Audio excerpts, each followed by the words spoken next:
우리는 오늘 역사를 함께 만들 것입니다. 지금 당신의 손에 들려있는 그 작은 기계, 그리고 우리가 음악을 듣고 일하고 소통하는 모든 방식들. 이 거대한 변화의 시작점에는 언제나 한 남자가 있었습니다. 어떤 이들은 그를 천재라 불렀고 어떤 이들은 그를 독재자라 비난했습니다. 불가능을 가능으로 믿게 만든 현실 왜곡의 몽상가이자 단 1mm의 오차도 허용하지 않았던 타협 없는 완벽주의자.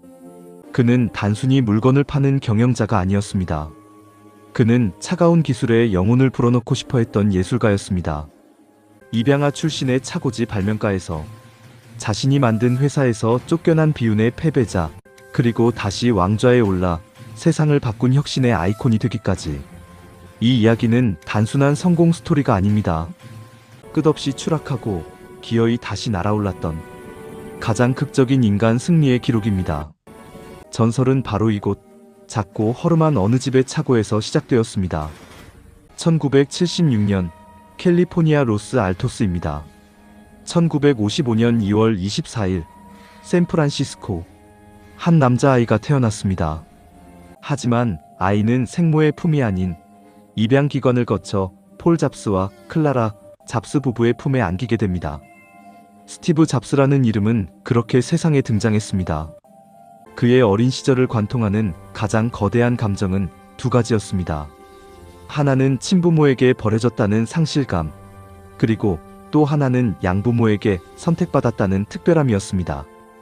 이 모순된 두 감정은 평생 그를 따라다니며 그를 지독한 결핍에 시달리게도 했고, 때로는 세상을 자신의 뜻대로 굽히려는 강한 통제 욕구로 표출되기도 했습니다. 어느 날 이웃집 소녀가 친부모가 널 원하지 않아서 버린 거야? 라고 물었을 때 어린 잡스는 울음을 터뜨렸습니다. 그때 양어머니 클라라 잡스는 아이의 눈을 똑바로 쳐다보며 단호하게 말했습니다. 아니란다. 우리가 널 선택한 거야. 너는 특별한 아이란다. 특별함. 그 단어는 어린 잡스의 가슴 깊이 박혔고, 훗날 그가 스스로를 세상을 바꿀 수 있는 선택된 존재라고 믿게 만드는 씨앗이 되었습니다. 그가 자란 캘리포니아의 마운틴 뷰와 로스 알토스 지역은 당시 급격한 변화의 소용돌이 속에 있었습니다. 살구 과수원들이 하나둘 사라지고 그 자리에 로키드 마틴 같은 방위산업체와 ���렛 패커드 같은 기술 기업들이 들어서고 있었습니다. 엔지니어들의 천국, 바로 실리콘밸리의 태동기였습니다. 아버지 폴 잡스는 손재주가 좋은 기계공이었습니다. 그는 차고에서 중고 자동차를 수리하며 어린 아들에게 중요한 교훈을 가르쳤습니다. 그는 잡스에게 장롱이나 울타리의 뒷면, 즉 아무도 보지 않는 부분까지 매끄럽게 다듬어야 한다고 말했습니다. 아무도 보지 않잖아요? 라고 묻는 아들에게 아버지는 답했습니다. 하지만 네가 알잖니? 진정한 장인은 보이지 않는 곳까지 완벽하게 만드는 법이란다. 이 사소한 대화는 훗날 애플 제품의 내부 회로 기판까지 아름답게 정렬하려 했던 스티브 잡스의 병적인 완벽주의, 그 미학의 기원이 됩니다. 고등학교 시절 잡스는 자신보다 5살이 많지만 전자기기에 대해서는 타의 추종을 불허하는 한 천재를 소개받습니다. 바로 스티브 워즈니악이었습니다. 두 사람은 너무나 달랐습니다. 워즈니악이 수줍음 많고 순수한 공학 덕후였다면 잡스는 거칠고 반항적이며 밥 딜런의 음악과 히피 문화에 심취해 있던 몽상가였습니다. 하지만 전자기기라는 공통의 언어 앞에서 그들은 영혼의 단짝이 되었습니다. 그들의 첫 합작품은 세상을 이롭게 하는 물건이 아니었습니다. 블루박스라는 불법 장치였습니다. 전화회선의 주파수를 조작해 전 세계 어디든 공짜로 전화를 걸 수 있게 만드는 기계였죠. 워즈니악은 그저 기술적 호기심에 이 기계를 만들었지만 잡스는 달랐습니다. 그는 보자마자 말했습니다. 이걸 팔자.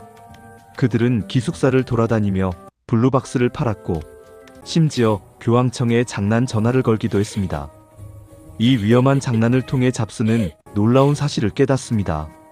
작은 회로 기판 하나로 거대한 통신 네트워크를 제압할 수 있다는 사실, 그리고 자신이 만든 무언가가 세상을 흔들 수 있다는 짜릿한 감각이었습니다. 1976년 잡스는 대학을 중퇴하고 인도로 영적 여행을 다녀온 뒤 다시 워즈니악과 뭉쳤습니다.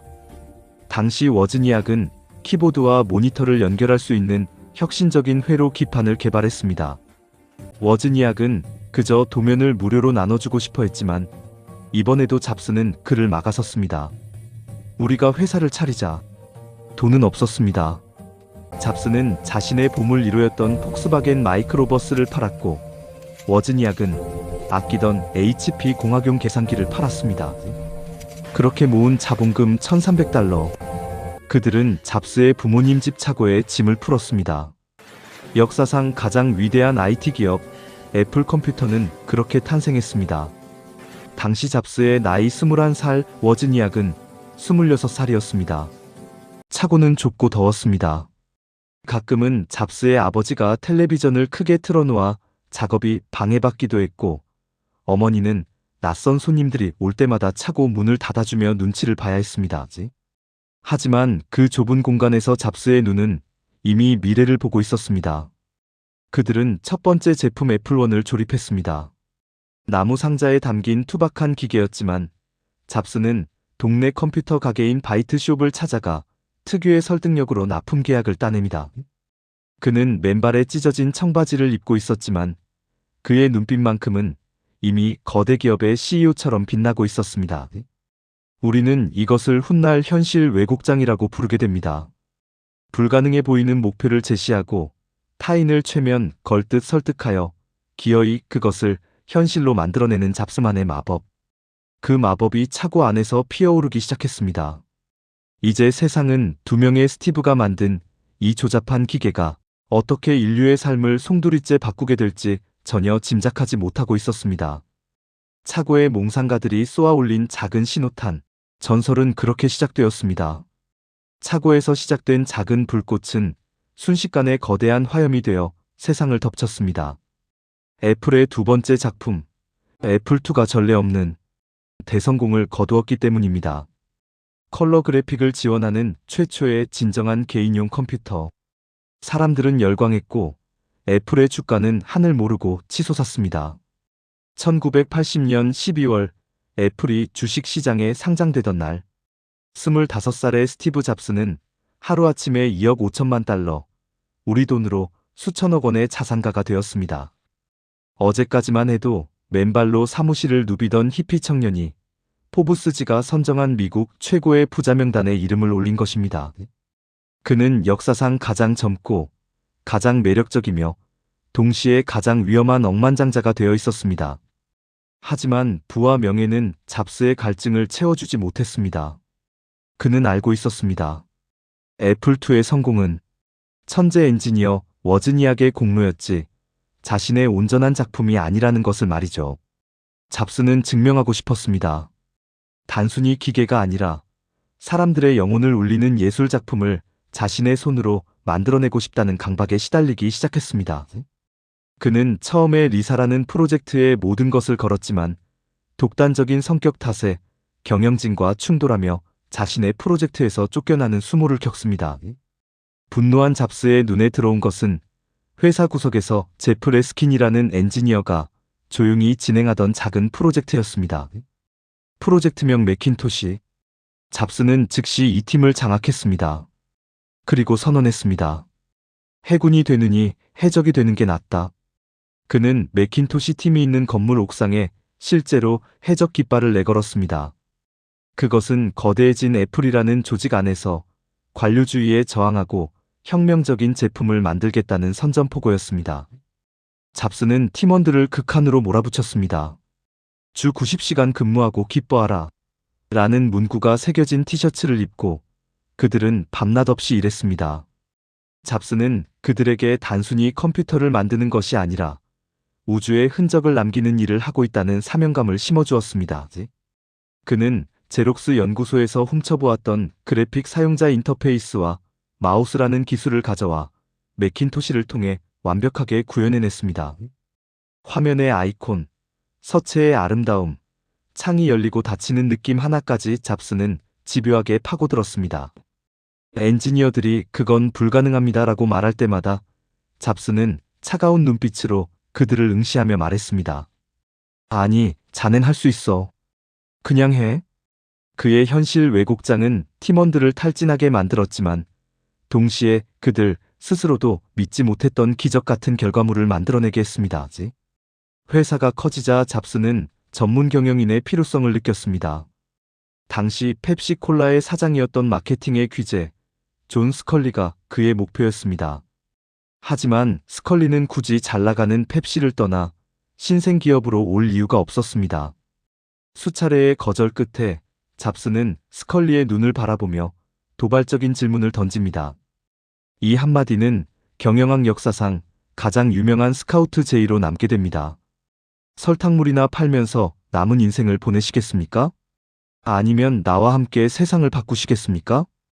이 말에 매료된 스컬리는 결국 애플에 합류했고 두 사람은 한동안 다이내믹 듀오라 불리며 아버지와 아들처럼 혹은 형제처럼 지냈습니다. 이때까지만 해도 잡스는 몰랐을 것입니다. 자신이 직접 데려온 이 사람이 훗날 자신의 등에 칼을 꽂게 될 줄은 말입니다. 1984년 조지 오웰의 소설을 패러디한 전설적인 슈퍼볼 광고와 함께 매킨토시가 세상에 공개되었습니다. 무대 위에서 컴퓨터가 스스로 안녕, 나는 매킨토시야라고 말하는 순간 객석은 열광의 도가니가 되었습니다. 잡스는 마치 록스타처럼 환호에 답했습니다. 그것은 스티브 잡스 인생의 가장 화려한 정점이었습니다. 그러나 영광은 짧았습니다. 매킨토시는 아름다웠지만 너무 비쌌고 느렸으며 호환되는 소프트웨어가 부족했습니다. 초기의 열광이 사그라들자 판매량은 곤두박질쳤습니다. 창고에는 재고가 쌓여갔고 회사의 손실은 눈덩이처럼 불어났습니다. 위기가 닥치자 잡스의 성격적 결함이 도드라지기 시작했습니다. 그는 실패를 인정하는 대신 직원들을 모욕했고 경영진을 비난했으며 존 스컬리와 사사건건 충돌했습니다. 이제 애플 내부에서 잡스는 혁신의 아이콘이 아니라 회사를 망가뜨리는 통제 불능의 골칫덩어리였습니다. 1985년 5월 운명의 날이 다가왔습니다. 이사회는 긴급회의를 소집했습니다. 안건은 스티브 잡스의 거취 문제였습니다. 잡스는 자신이 창업자이니 당연히 이사회가 자신의 편을 들어줄 것이라 믿었습니다. 그는 스컬리를 가리키며 나와 저 사람 중 하나를 선택하라고 승부수를 던졌습니다. 하지만 이사회의 결정은 차가웠습니다. 그들은 만장일치로 존 스컬리의 손을 들어주었습니다. 잡스는 믿을 수 없다는 표정으로 회의실을 둘러봤지만 아무도 그와 눈을 마주치지 않았습니다. 자신이 만든 회사, 자신의 집 차고에서 시작해 청춘의 모든 것을 바쳐 일궈낸 제국. 그 애플에서 스티브 잡스는 철저하게 버림받았습니다. 그의 나이 겨우 30살. 가장 높이 날아올랐던 순간 날개가 꺾인 채 바닥으로 추락하고 만 것입니다. 그는 훗날 이 순간을 회상하며 인생의 초점이 사라진 것 같았고 참담했다라고 고백했습니다. 텅 빈 사무실을 정리하며 걸어 나오는 잡스의 등 뒤로 한때 그토록 자랑스럽게 펄럭이던 해적 깃발은 더 이상 보이지 않았습니다.